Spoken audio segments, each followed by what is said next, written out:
تحفة.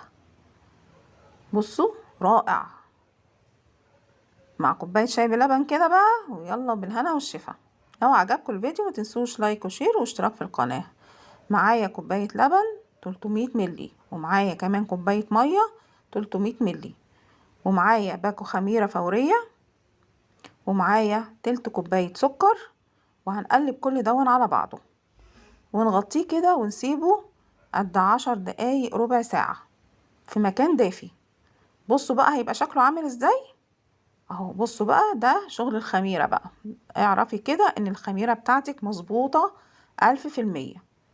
معايا تلتين كوباية زيت، ومعايا معلقة كبيرة خل، ومعايا بيضتين خدت منهم صفار بيضة واحدة على جنب، ومعايا بيضة والبياض بتاع البيضة التانية، ومعايا رشة